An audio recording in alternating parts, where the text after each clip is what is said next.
What is going on, guys? Katie Welge with Pine Sports here to give you this lovely Friday's Daily Dimes. I hope your losses are low and your profits and spirits are high ending off this week.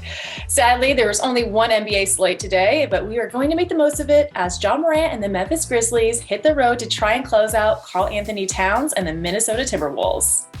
After giving up multiple double-digit leads in the fourth in the series, let's see if the T-Wolves can scrape together a win at home.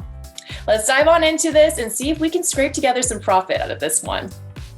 Staying on Morant, he has been a terror. He dropped 30 points in Game 5, and the T-Wolves are doing their best to make him a better passer.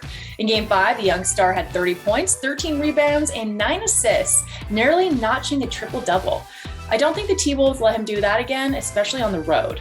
But the atmosphere will be electric, and I think the T-Wolves will put the clamps down and be more satisfied with anyone else but Ja closing them out. All that said, we are going to take Ja going under 27.5 points in this one at minus 105, which is basically even money. On the other side of the court, we are going with T-Wolves superstar Karl-Anthony Towns going over 3.5 turnovers. It's been a whirlwind of a first round for Towns, up and down to say the least.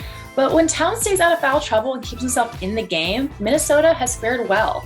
But his biggest problem is those turnovers. He is averaging 5 turnovers a game in the playoffs, and that is 2 more than the regular season. In his last 4 games, he has had 5, 4, 6, and 7. Yikes.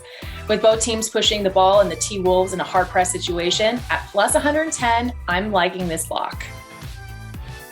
So I know I joked about it yesterday, but we are actually going to dabble into some baseball today. And we're heading out to Chavez Ravine where the Dodgers are taking on the Detroit Tigers at home.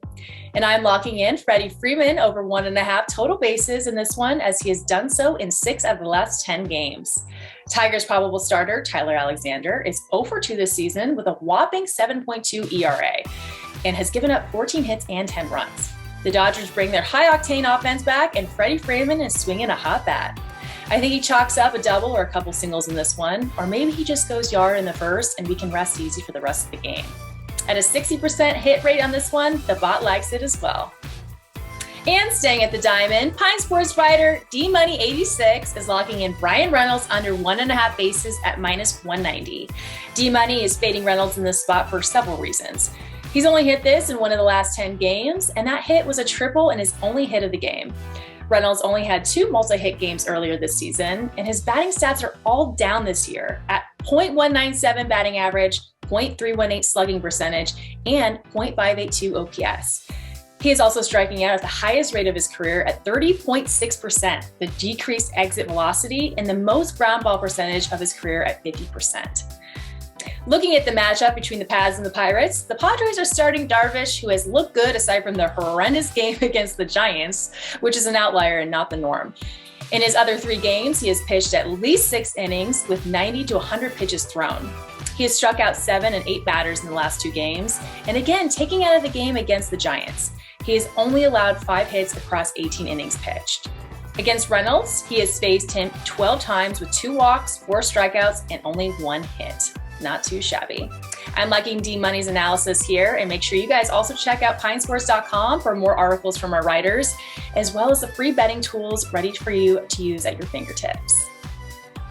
Remember to like, subscribe, and share, and most importantly, good luck and lock it in.